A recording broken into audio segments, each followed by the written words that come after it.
long hour. Welcome back to Hustle to Holdings, where we talk about turning hustle into long-term ownership. Today's guest is someone very special to me, not just professionally, but personally. She's a mortgage broker, real estate investor, and a powerhouse who made a bold move from Los Angeles to Miami and built short-term rentals in prestigious areas like Brickell. She's also Latina like myself, and one of the things I admire most about her is how she uses success as a tool for legacy, from buying her parents a home in Miami to taking them on experiences around the world. She's helped me personally close on multiple multifamily properties and beyond business. She's a close friend stepping into an exciting new chapter as she prepares for marriage. This episode is about culture, confidence, ownership, and building wealth with purpose. Deborah, welcome to Hustle to Holdings. Oh my God, thank you so much for that introduction. I love it. And I'm so excited to be a part of your show. So thank you so much for inviting me and allowing me to be a part of it. I'm so Of stoked. Of course, you're also the first woman to be on my podcast, so that's like really exciting, like woman entrepreneur. So before we dive into business, tell me Miami or LA, what's the difference and which one's your favorite? 100% 305 always. South Florida is where it's at. One, I mean, from a real estate perspective, just the taxes is like the property taxes, income tax, everything all together, like East Coast all the way. I love California, like the weather, but that's as far as it goes from a financial standpoint. I can't say I love it. So how does life feel right now with everything that you've built? So just a little bit about me and my background. So I'm from Peru, typical immigrant family. We moved to the US and like home ownership and like owning a home and the American dream, so to speak, was so like, driven into me as like that was the objective. And I think for most, for all, if I'm not mistaken. So I think the goal in my journey to get to where I am kind of stemmed from that objective, and just it's just really exciting to be able to help people obtain home ownership, and you and allowing me to be a part of your journey. That's super exciting. You've built a really large home portfolio, real estate portfolio. How many doors now? Seven? Yeah. So crazy. And So growing, as you know. definitely. So yeah, it's been really exciting. So tell me a little bit about your life before real estate. Like what got you before, with the brokerage, before you started investing. Tell me a little bit about that. Yeah, so when I first in my early 20s, I was getting pre-approved for a mortgage, or I was trying to get pre-approved for a mortgage, and I had a managerial salary, a decent amount of money for a down payment, good credit, and I kept getting denied. And so it was just so frustrating for me because I didn't really understand why I was getting denied. And I think just like the whole journey of like getting pre-approved and like talking to someone about like, your finances is like overwhelming for anybody. So I was like, I'm going to learn about what it takes to get pre-approved and just all of that. And I ended up getting my license. I ended up buying my first piece of real estate, which I turned into an Airbnb. And I also made a whole bunch on appreciation, and I made changes and I rehabbed it. But like to get there, it was like a lot of delayed gratification, a lot of sacrifice, as I know you can relate huge on that. And just getting there, right? Like saving and like not going out and all of that. It was so hard, and everyone makes it Yes. seem so glamorous, like owning real estate and cash flowing, and it's everything but that. It's everything but that until It you really get is. there. But it is Right. like, it's definitely not for the weak, but not to scare anyone. It's just like it is hard. If it was easy, everyone would be doing it. But I think like pairing yourself with a really great real estate investor like yourself, a realtor like yourself, or like being able to pair yourself with a mortgage broker, someone that knows what it takes to, sign up and commit to a monthly mortgage payment, and being able to know and understand what goes into home ownership. Like if a pipe breaks, you have to replace your floors, flooding and Yep. things like that. So I think it's just like people are excited to get into home ownership or like buy Airbnbs, but they don't want to do this part, which is like what I specialize in, and helping people understand that and want to do that and get excited about that. Yeah, the most important part of when you're in your real estate investing journey is having the right team. And you have no idea how many mortgage brokers I've spoken to before I actually met you, and I and it was just it wasn't a good experience, you know, like they weren't transparent with me, and you know me, I'm inquisitive. I like to ask a bunch of questions. I like to know exactly where my money is going. So the fact that, you know, I met you and I kept working with you and you kept approving me for multifamily properties right on the right space, right? And you're not scared to tell me like, look, babe, this property may not work for us right now, but I know the next one will get it. And that's what you need. You need, honestly, you're not just looking to work with a person who wants to make money off of you, but wants to partner with you for the long term. So having a mortgage broker, an agent as well, construction contacts as well, that is key because emergencies always happen in real estate. And it is a hustle. That's why it's called hustle to holdings, because it's a hustle to get to eventually where you are now. So that first deal, was that in LA?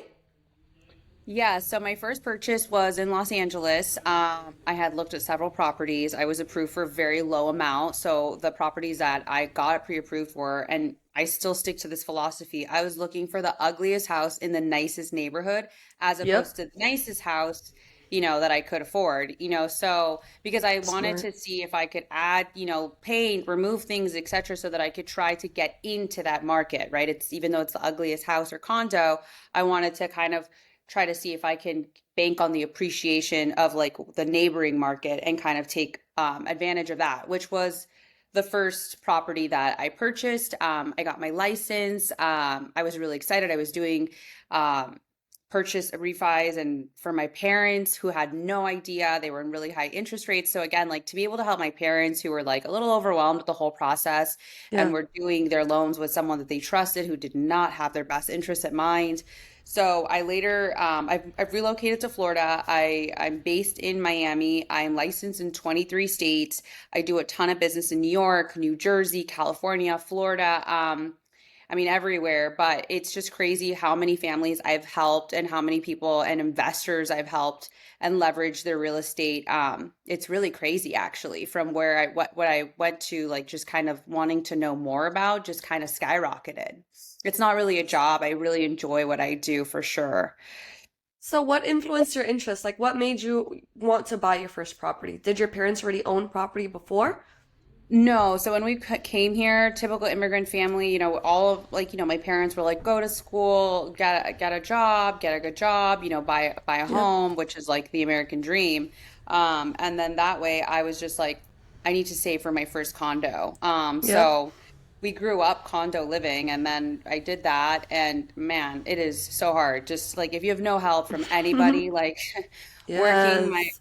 butt off and like I said, delayed gratifications, not going out with friends, not spending money Mm-hmm. on things that, like a Starbucks, right? Like things that if you're planning to save, even 3% down of a $500,000 purchase, it's a fortune nowadays, for Yep. that's an entry level home here, at least in Florida. Hardly even actually. So anyway, so yeah, that was that. And then once you buy your first piece of real estate, or I think like once you unveil the covers and say, okay, this is what it takes, like this is how much, this is where my credit's at, this is what I need to do to fix it. These are like my liabilities, which is like your debts. Student loans don't really factor in that much. So a lot of people with student loans, they're like reluctant to see if they get pre-approved, but really it doesn't actually matter that much. And there's a lot of different programs that, a lot of people can take advantage of.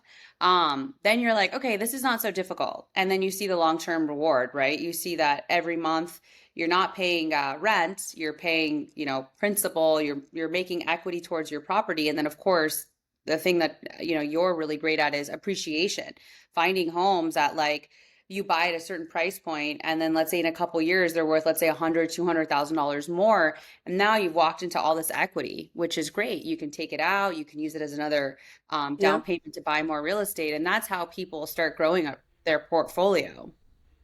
Yep. That's very, very like important knowledge. So your strategy, was it always Airbnb? Like, did you continue buying Airbnb properties or did you have some long-term rentals? What was your strategy since the first acquisition? Yeah, so my first was Airbnb, which I will say I was doing very, very well. So like anybody that has Airbnb properties in the right market can attest that Airbnb does work, although you do have to invest money. So like if you're Airbnb, just know that probably your neighbor is, or the local neighbor, etc. So you have to bring, value to those that want to do a weekend, a month, Mhm. etc. So I hired an interior designer. Now, where I personally lived was so hideous and ugly. However, my Airbnb was so fabulous, cute, and posh, but I was like single, not dating. So I was like, ew, nobody cares about me and my cat. We live in this like tiny, this cute apartment that I own is popping, and like my mortgage at the time, let's say, is like $4,000, and I was making like 6,700, like 6,700 to like Ooh. 8,000 during peak season. So I was like, why on earth would I live here and pay it? So that was that. And then I sold it during COVID. I did very well. Was entered a bidding war, and it was great. That was a great investment. And then I purchased a piece of real estate in Brickell. I still own that. Now I will Mm. say, like, yeah, definitely, I'm a She Brickell came girl. to Miami. Came to Miami for sure. But the thing about, like, well, Miami in general is always going to be a great market. Like, it's crazy. Like, especially with everything that's going on in the different states, it's really affecting everyone migrating here Yeah. politically, etc. But I will say that I was doing really well with Airbnb, but because I'm so OCD like you, hands-on like you, which again, like, it's your child, so you're obviously gonna like grab the reins. I wasn't hiring someone to manage my Airbnb. And so, like, my mortgage business has just really scaled. I'm just doing so much production. And so, I really can't afford to do both, because if I do Airbnb, I'm not able to talk to a client, or I'm dealing with a plumber or whatever. So I just switched to long-term tenants now. I don't do Airbnb anymore, but I do think it's extremely, like, profitable. I just, like, simply, now that I'm engaged, I need the time time for my business and my man. As you should. Baby has grown up. No, but like my tenant is great. The tenants is great. I mean, the apartments pay itself themselves off, but if I had more time and I was, single and maybe not like super busy with my mortgage business, I would definitely do the Airbnb. But my mortgage business has consumes all of my time. I'm probably working like 6 to 7 days a week, and well over until, like, let's say 9 to 7, sometimes 8. So I like to always be available for my clients, and especially if you're closing on a large loan or a large purchase or a small purchase, regardless, you want to always be accessible to your mortgage broker, if you have any questions. So I do make myself available. So I kind of shifted my strategy to just like long term, and then those just will pay themselves off. And Himself. yeah. No, that's smart. So I did the opposite. So long term is great just because it's more stable and the emergencies are a lot less. They still happen, but it's just less. But it does make less cash flow compared to Airbnb. The cash flow is a lot higher, but you also have to be much more involved in the business. Now that my long term assets have stabilized me, I am now building towards the Airbnb business. So I'm doing the opposite of what you're doing. Now that you were in Airbnb, you're like, I need to focus on the mortgage business. So let me leave this long term, stabilize my portfolio, and then focus on what you want to do with your husband or your mortgage business in general, while I'm doing the opposite. So it's beautiful because these two different strategies, you shift them and it works towards like the specific lifestyle that you're looking for at that moment. And you can always shift it back if you're looking to do that. Like, let's say you're like, you know what? I'm good with a mortgage. I hired someone who's good as me. I want to be a mom and just focus on an Airbnb portfolio. You can do that too. Like you can switch between either of them. Yeah, I couldn't agree with you more. And I will say that, of course, like, my love and need and want to buy more real estate, that never stops. So, like you mentioned, like, it just depends on lifestyle objectives. But I mean, I start my day with reading like the Wall Street Journal and then Realtor.com. Like, you can find me Love on it. Zillow.com, Realtor.com, virtually shopping. Because yeah, I think like there's so many markets here, specifically like from, all the way down of south of Florida to all the way north, is like, and I know something that you specialize in as well is rehab. So I do a lot of rehab loans, and what that looks like is like buying a home that needs a little love. That could mean a new fence, a new roof, like, a fresh coat of paint. And then that way your appreciation can continue to go Yeah. at a much fast rate. So if you want to refinance at this new value, you're getting a substantially lower rate, or you're getting free cash, or like I mentioned before, you can leverage that. So I recently bought a piece of real estate for my parents. Was supposed to be an investment. It was a great piece of real estate. And then I was gonna rehab it and then sell it. But then I fell in love with what I was doing. Like, I had chosen all the tiles and all like the hardware, and there's just so much love that goes into like your own. And so I basically ended up rehabbing the whole thing. I added bathrooms. I redid the garden. The landscaping really skyrockets your Oh property. yeah. It's crazy. And then I was like, oh my God, I'm gonna put a tenant in it. And then I was like, you know what? I'm gonna put my parents in it, and then they can rent out their home. At the time, they were living in Atlanta. And selfishly enough, it saves me like having to go to Atlanta for Thanksgiving and Mother's Day. Now I see them every day, which is amazing and a blessing. Yeah. But if I were to sell that property today, I would have totally recouped the money that I invested into rehabbing it. So it's just like, it's such a crazy testament of like what it costs to like slap a fresh coat of paint or change some hardware, or even like kitchen cabinets, right? You just change the Yeah. knobs, change the doors. You don't And have to you change so paint the much. doors. Yeah, you don't have to change all the cabinetry, and that's expensive. Like, that's what I specialize in. I buy the ugliest thing. Well, no, I was gonna say like you're actually handy. You're like, yeah, change it yourself. I know my strengths, and that's not one of them. I'm not a do everything type of girly like you. You do plumbing, everything, which is really impressive. I need to get better in that realm. No, you don't, because plumbing is disgusting. Yeah, but you've So if you literally have the figured money out how to to do do it, do it. it. It's impressive. I have to say that's one of your biggest strengths. Well, that came from, immigrant parents. So, like, I know that your immigrant parents also gave you the work ethic that you have, the hustle. Yeah. Like, I can definitely tell. So let's talk on that. My immigrant parents taught me from working in construction and finding any way to make money, and a lot of it was construction. I was involved there at like 7 years old, helping my dad holding his wrenches and learning from that. What one of That's your better. yes. You have to Yeah, be now it they makes don't sense. have daycare. They can't afford daycare. Here's the wrench. Hold this. You're still carrying the wrench. No, I'm still carrying the wrench for real. Yeah, So so something that your parents taught you. my parents work two jobs, like, again, like Yep. seeing how hard they work. Definitely my work ethic for sure, is something that I do pride myself in, and I pride myself in that integrity because I feel like here people either want to work or they do not want to work, and that's okay, but it's not going to get you home ownership.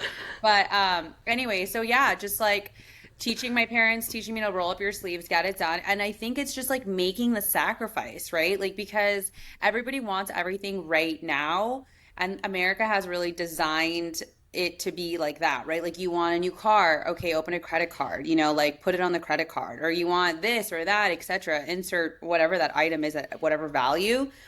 But what you're not seeing is like, you're doing that to impress somebody or look good in front of somebody. But like, it's crazy. I own several pieces of real estate and I drive a completely paid off 2014 used Subaru. So like, Yep. it's if I wanted to, I could buy, a really nice car, cash, full, whatever. And it's just not my interest because when I go and approve myself for a mortgage, my debt liabilities are very low. So I'm going to get a really good interest rate. So again, it's just everyone's objective and what their strategy is and what they're looking to do. But again, it's just delayed gratification because would I like to drive a really nice like Benz and like, sure, I would love to, but um, I'd also like to own more real estate or pay off my Yeah. mortgages. I'd rather invest in something that appreciates over time, that gets me money, that can get me out of my 9 to 5, than something that I'm slaving to pay off every day and then reduces the chances of getting approved for a loan. And in Miami, I don't know if it's the same in LA, you see so much of that. Like you see someone with like a super nice, I would say G-Wagon, and then you see them pull up to their house and they're living in the side of an efficiency, still renting. Like Yeah. that's very much Miami at that point. Yeah, well, right. It's just so, right. There's that. So, well, I guess it just comes to show you, like, you never know, like, based off of, like, what people show. But, living in these very superficial cities, we can both attest that like men and women Hmm. in the dating realm will are very quick to say, "Oh no, that person drives such and such," or "Oh, they do so and so," like in terms of like a job. But like you don't know if they're really, you know, saving for this or whatever. Like you, there's, and I feel like real estate investors are, I feel like a lot of people, a lot of my friends, including you, like that are real estate investors, it's really we're moving behind the scenes and it's not saying a thing until it's done, it's Yeah. finalized, it's live, or we're just simply like changing the walls. So we can't even tell you that we're doing it because at my last rehab project, which by the way, I was able to do that in 3 months, which I think I lost a year off my life of that for sure. Like you go in saying it's a good idea and then you go over budget and whatever. But yeah, I was like, I feel like I fell off the radar. I was still closing a ton of loans to be able to pay for my rehab, but it's crazy. Like I had no time to do anything, feed my body. Like, Oh yeah. Oh my goodness. I would go from the gym when my property flooded. I would go from the gym immediately to repair that property, and I'm already like tired. But I but was like, posted on the stories. It was literally I, gym and then at the house. And I was like, what coffee, cafecito is drinking and who brews it? Because I need to get on that. girl, my head was like, I need to get this rented. I have a mortgage to I pay. don't know how you had time to take the selfies in the gym though. I was like, she's doing the most. I need energy. Honestly, money drives me, girl. Same. Did your dad get that toilet? The Japanese toilet? Did you He get did not. I posted it? I posted and I love my parents dearly and I am so grateful to them and that Obviously. I do everything for them because I'm so grateful for them. But when I was designing the house and I made that decision that I was going to put my parents in that house because my dad retired, of course, I was like getting all the bells and whistles, which I don't have for myself. But then I wanted to get the Toto. And then I'm like, oh, you get a Toto for 3,000. And then I was like, oh, but there's a nice one for 4,000. Then it was and then it was just like, when does it stop? So I just went basic. My fiance Good. is like, you need to be practical and economical. Invest in I love your doing the whole. fiance already. You guys are a great team already. He humbled me a lot. Like if I would have not, he would have not been in the picture advising me. I feel like I would have spent way more than I did, but it was good. I mean, it's true. Like you really don't need to spend $3,000 on a toilet. You need to spend $3,000 on like maybe light fixtures, like sconces, Yeah, or kitchen renovation, bathroom. the nipple chandelier. Yeah, the nipple.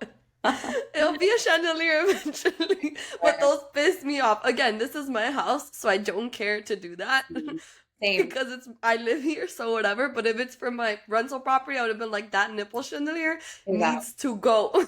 Like I hate it.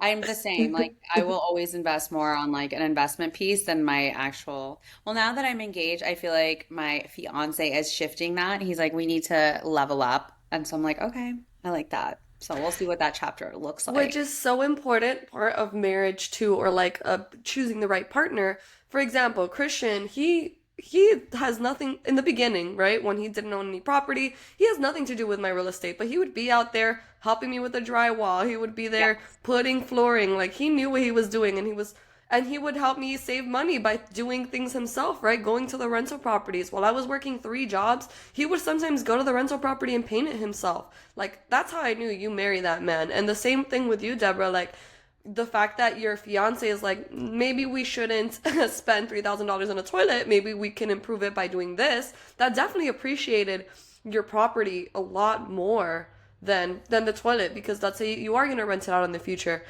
the tenant's gonna do something to that toilet, and that toilet's gonna be expensive to fix. That's what he was saying. And like I did the handles and the wall and the stone. So like in order to change that handle and the wall and like there's you know how it goes. Yeah. It's plus plus plus plus. So yeah, you're absolutely right. It's really nice to have a partner to put you into your place. 'Cause Yep. I know I need that, that's for sure. No, me too. Well, for me, it's like my husband, he buys the properties where we live in, while I continue buying like shitty ones that we can continue investing in. But no, Like I'm your portfolio is great and very and you've no, done so much hands-on. No, you should be because they're you're being cute very humble. now.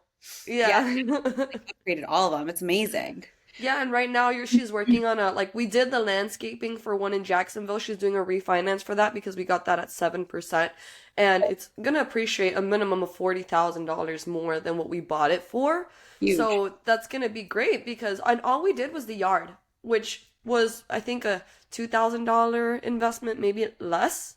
Well, And also because you did it on your own, but and like, we yeah, did do it on our own. I was Yes, gonna say yes. like landscaping can be pretty pricey. Definitely Oh get yeah. like what you guys did was really impressive. That was beautiful. Because we got a quote for the landscaping just to put, it was just grass, like really tall grass. Like I would let my dog out in the back and then he would disappear because of how tall the grass was. Like, I wouldn't see him anymore. Oh my So God. that's when we That's bought the property, that's how it was. So then we try to get a quote for contractors like, hey, how much would it be to put fake grass or to fix it? It was like $15,000. So we're like, hell wow. no, I can use Yeah. that for another property, which we ended up doing. We used that money for another property and we just did it ourselves and it went from 15K to a $2,000 renovation, and then we're getting $40,000. Like if we were to sell it or cash out refi, we can get a minimum of $40,000 because that's how much it's worth because of what we did. So And also your rate, you like you said, is 7, and now when I was running the numbers before our call, it's about in a fives, which would we will right, sidebar on our own that after, but that's huge. Like, that's very and great. we bought this what 2 years ago? Yeah, a year and a half to be exact. Yeah, That's exactly. But you are very good at identifying these real estate pieces that I feel like have, potential.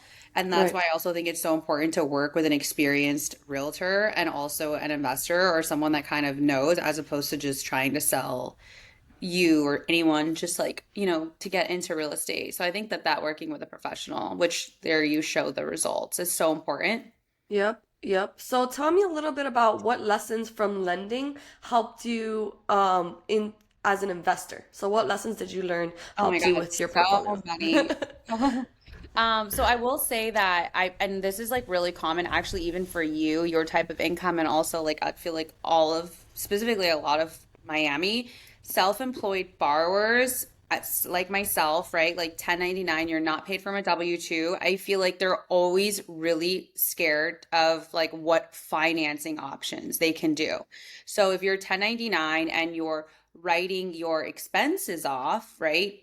Assuming that you have insert however many, according to your taxes, your net might be very low because you have a lot of expenses, right? So if you walk into like a Bank of America or Wells Fargo and you show them that, they're going to be like, hey, you made $1 million, but after your expenses, you only net 30 grand, right? So that's probably not going to qualify you to purchase a home.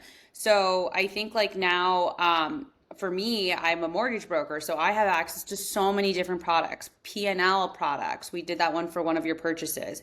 Bank statements, we did that for one of your purchases. So like different creative financing is something that I've learned to see how many options there are, which so many people, and I love when I start a phone call of someone being like, hey, I own my own business. I write a whole bunch of stuff off, my bank statements, blah, blah, blah, blah. I've been told that I can't get a mortgage. And so I'm always really excited to say, let's just try, let's approach this. And how in the end we are able to get self-employed borrowers a loan. So I think learning about different loan programs that people had no idea about, especially self-employed borrowers, I feel like those are the tricky ones. People feel like they're lost by themselves, that they have no help, no options.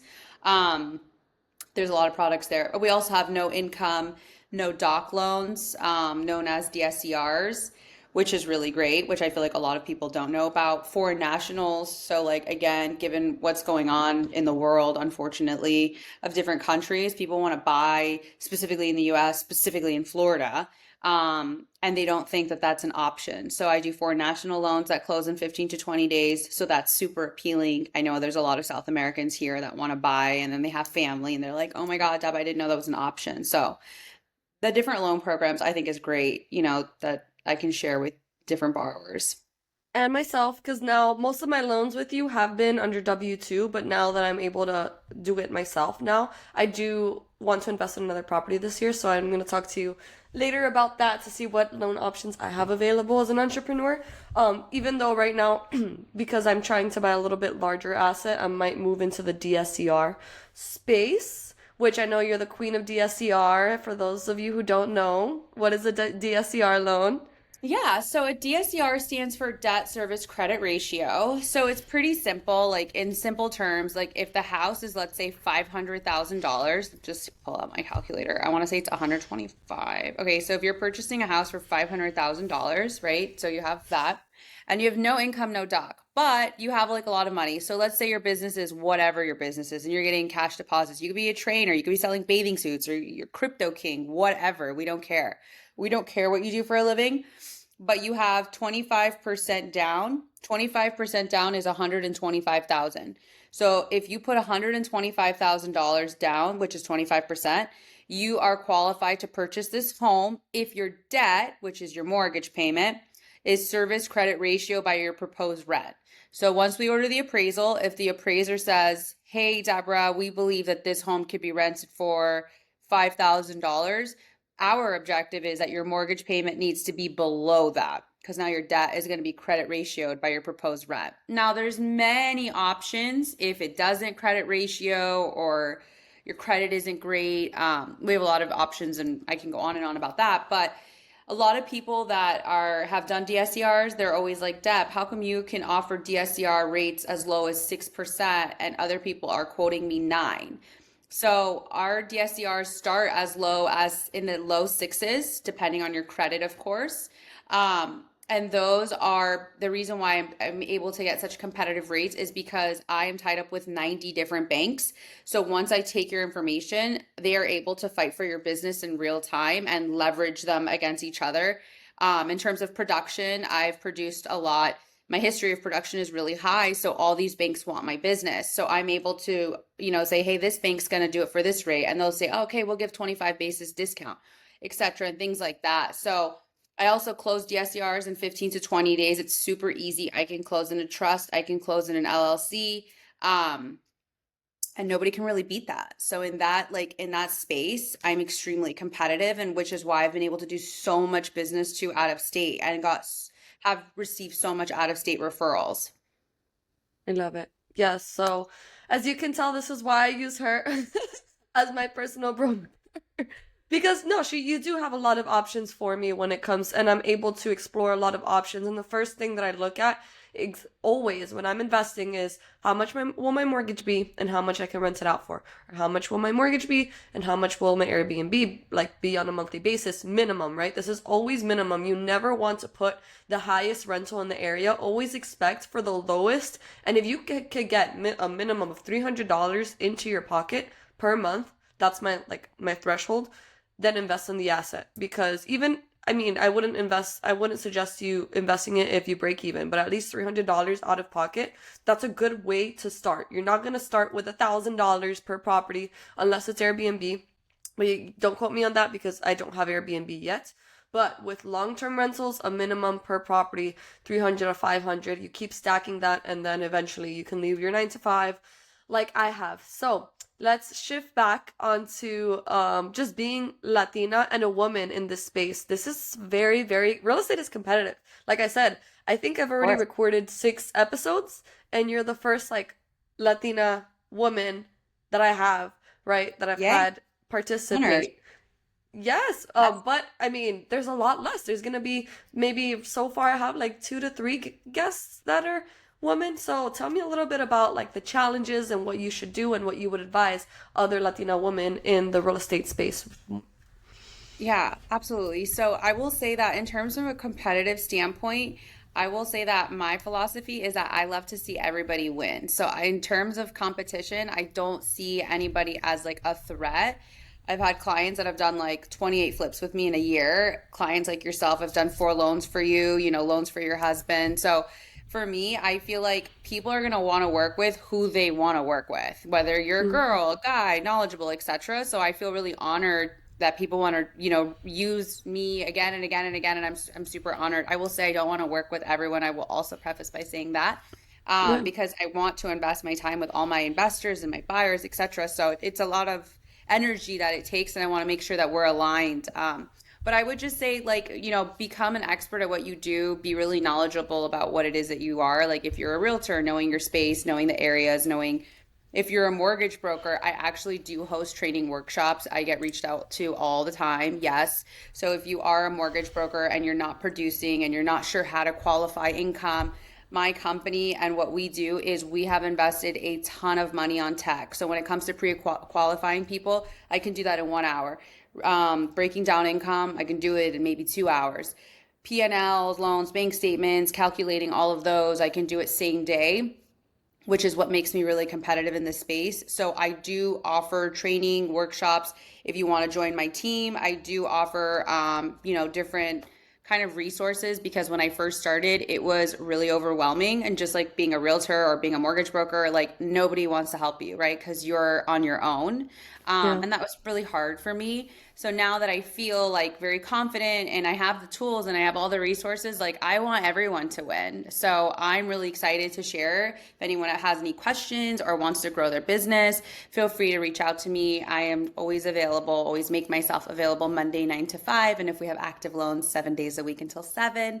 But yeah, I think like my word to everyone, female, non-female, Hispanic, not Hispanic, as just like be a badass, be an expert, and just be authentic and be personable. And I think like you I love never it. know who you're talking to. Like some of my long-lasting clients have been relationships that have just been 100% intentional, which is actually how we met. It's just like having really intentional conversations, being intentional with people, and just Yeah. like really being devoted to like want to seek to understand someone, their situation, what they're about, and just knowing them, getting to know them. So I feel I like love that's it. really worked to my success.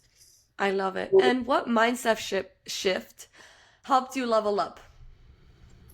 I think it's be intentional. So like when I first started, I think at the infancy of my career, I was like a mortgage broker that was like, I'm going to learn everything and I'm going to take a million business cards. And I was like, I'm a mortgage broker. I could do your loan. And like everyone's something, right? Everyone's a mortgage broker. Everyone's a realtor. So Hmm. I was like, you know what? I'm going to meet 5 people. Like if I go to a networking event and and I was working open houses every weekend. I actually still do them. Like it's crazy. Like I'm always putting myself out there. Yeah, I've thought of that. I've seen your open houses, and I'm like, wait, but you're not a realtor. So what are you doing at these open like pre-qualifying people? That's Yeah, smart, though. yes, actually, yeah, in real time. So, if I have a lot of realtor, partners, and so if they're hosting an open house, like I'm 100% going to have your back. I'm going to show up. I'm going to help you put up your signs. I bring up all the pricing scenarios. So if like you walk through our open house, I'm offering refreshments. I'm bringing the energy. I'm bringing the vibe. Like you're going to buy this Always. house. Like that's it. So basically, I'll bring like printouts and it'll say like if you were to buy this house today, this is what the interest rate is, if your credit is here or there, so like different pricing scenarios, because you always have el vecinito coming next door and being like chismosa, and it's like these are what rates are, and they're like, oh my god, let's refinance, and boom, like, and people are getting pre-approved right there. So I've actually met a lot of my long lasting relationships at open houses, and I just like to show up for my realtor partners as well. I just like kind of bring that energy. Sometimes the open houses get so packed, I end up touring the home, and we're still talking rates, right? So what do you do? Oh, okay, cool. Oh, your P&L, like you write everything off nice. Okay, and you have this much down payment. Oh, blah blah blah. Monthly mortgage payment, blah blah blah. This, and they're like, that's how the dialogue starts. So yeah, so open houses is very helpful. And when I was making these, when I was showing up at open houses, I would actually go down like realtor.com, and I wanted to choose like random open houses at first, to get to know realtors and just like introduce myself, as opposed to reaching out to my friends who probably already had lenders at the time. I was like, I need to go break bread with newbies. So it was really great. And then everyone that I met, I would just call them all the time. Like, how's your listing? Did you get any offers? Did you get, oh yeah, I just got this girl. She's not pre-approved. Oh, I'll pre-approve her right now. So I think a lot of my realtor partners were like, wait, I literally gave you her number 15 minutes ago, and now we have a contract because she just got pre-approved. So I think it's just like getting that ball rolling really quickly. And I don't just send the link like, here's the application, good luck. It's more of like, I just need like 10 seconds on the phone to kind of Yeah, understand, like, are you a W-2? Are you not? Like, do you have the yeah, down payment or do you not? And I always ask people, and I think this is so important. It's never mind what I can pre-approve you for, never mind your credit and all this thing. It's like, how much do you want your monthly payment to be? Because if you're like, oh, I want to keep it under like 3 grand and we're at $1 million house, like, it's just, it doesn't matter because this is not, unless you put like 50% down, like, are you open to that? And the person's like, no, I only have, insert this. So it's like, okay, then we actually have to get you in this space, or you need to save to get into this space. So I think it's just kind of like really quick conversation. It's like, let's figure out what are our objectives and like what we need to do to get you there.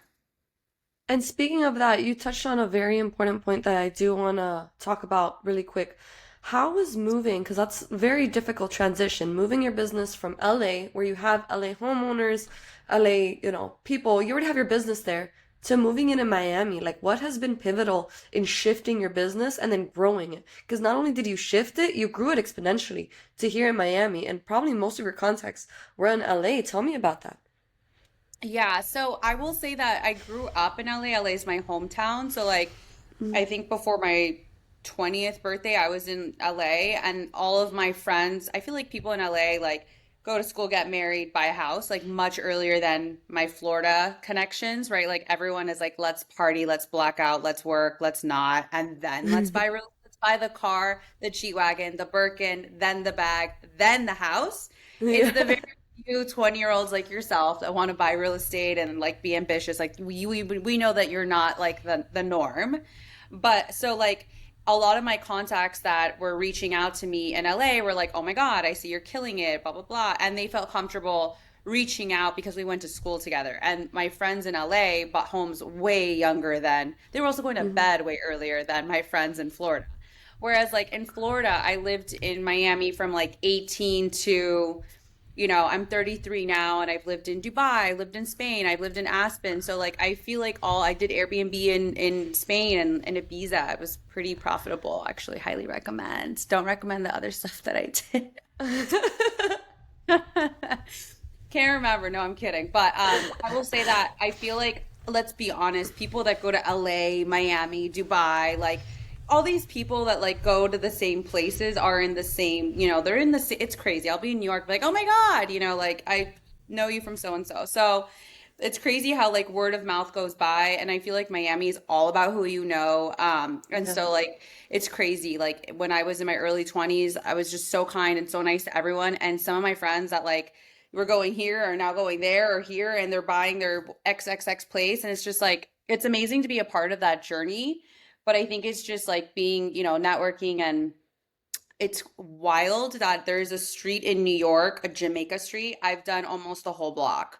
And I did one loan for, yeah, it's like duplex. And he walked across the street. I did the neighbor. His mom lived next door, did the dad. And so it's like I'm doing four houses in the Hamptons now, all within the same like 5 mile radius, connections of connections. I've never been to the Hamptons in my life. So it's pretty crazy. Yeah. And I've never been to New Jersey, I think once for a bar mitzvah, and I'm doing a whole bunch of business out there. There's a lot of investors there and a lot of people leaving or wanting to leverage because I also do DSCRs, cash out refis and the sixes if your credit is good. But anyways, yeah. So I think the scaling of the business has just been through my reputation, my production, and like being able to get like super creative financing. Um, and people are like, holy moly, it worked. So, and they're happy. So I've been really fortunate that they refer me. Do you still have that Airbnb in Ibiza so we can take a No. trip? No, I actually do have like I can turn my listing on. I still save my listing for like keepsake sake because you can archive it. Yeah. And, like it's nostalgic. I think I have like 86 reviews on it. There was only one Did person, like it was all 5 stars, I was like the super user, whatever. I only had like one person that left me a review that was like, she didn't let me use the kitchen. And it was like, girl, Mhm. no making anything at like unless you're having like milk and cereal, you know what I mean? Yeah. But was Nobody it hard to get finance there? In Spain? no, it's so you like that's a complicated story. You buy cash and then Okay. you rent it. You can't like it's not Ah, that makes sense. No, yeah, yeah, that makes sense. And basically, it's how it is on everything out of the out of the US. You US. have to Yeah. buy cash. Okay. But back Last then it question. was like, Ibiza. I mean, it's Before it affordable. blew up. No, it's always Ibiza's always been blown up, Oh. but it's just not what it is now. It's a fortune. It was a lot more Yeah, affordable back then. got it. Okay, so last question. Tell me about your morning routine. How does that look like? Morning routine, I've tried to do my lemon water. It's not it. So I will say that I Put a had little salt. Put a little salt. really, That's a little hack. it's the Yes, it's lemon gonna taste pressing that different. just doesn't do it for me. I just Oh, I thought you just didn't like the taste. You have to do it. That's so good for you. My Colombian tia, she looks super hot, but she's very, very beautiful. And I was like, "What's your secret?" It's the lemon water. really. You have to do it. Okay, so I'm gonna step it up because I do it like every other day, one day, I will say my You have to fiance will stop. wake me up with it because like that's sweet Oh, instead of because I do not like to drink coffee on like an empty stomach. I like to get like some type of acid, lemon, water, whatever. So water, yeah. lemon. I do hot Pilates on Tuesdays and Thursdays, which I'm obsessed with. I want to do that Getting so my bad. booty in shape. And then I have a trainer Mondays and Wednesdays. Was it Mondays and Wednesdays, Tuesdays and Thursdays hot Pilates? Yeah, her name is Bruna. She's amazing. She's Brazilian. She kicks my ass. I cry. I love that. It's not consensual. But yeah, that's it. And then I love to be in front of my computer like at 8 a.m. because I like to do my routine, which is just like kind of see what's going on.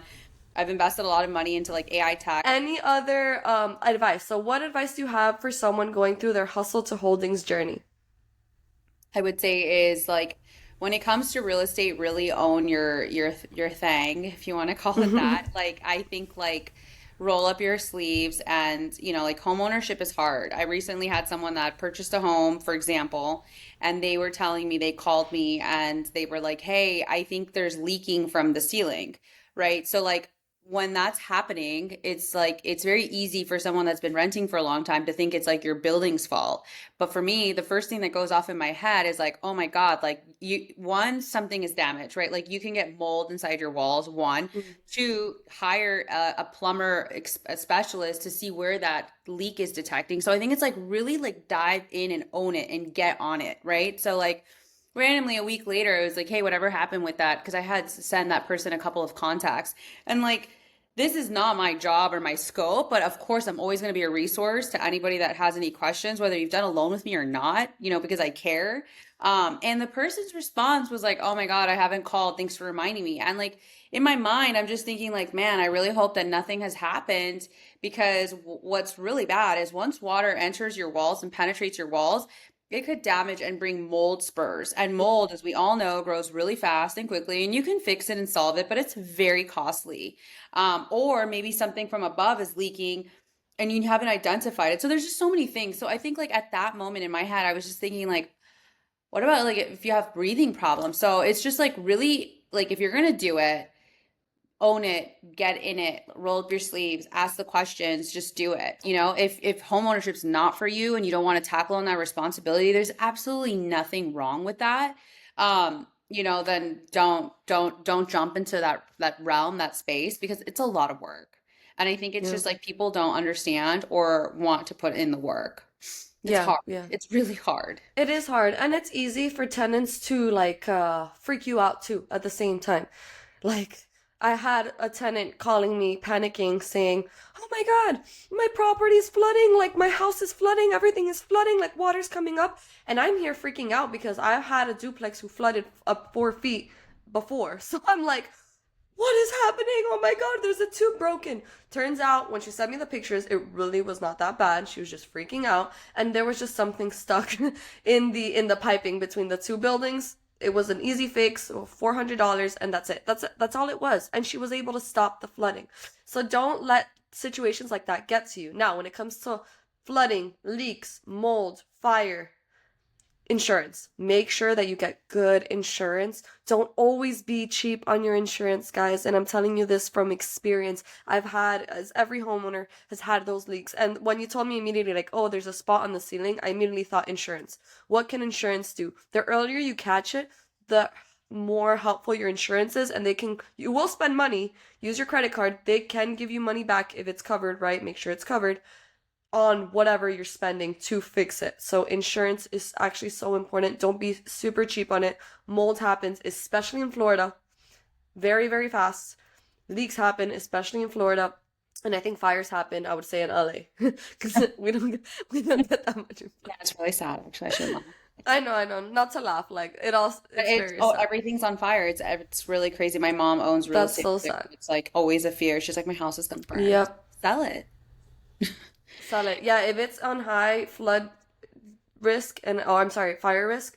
For me, I'm flood because I'm thinking Florida. But fire risk, yeah, either you sell it or you find a way to relocate the people. That's always a thing to take into consideration, especially the market that you're investing in. Deborah, where can people find out more about you?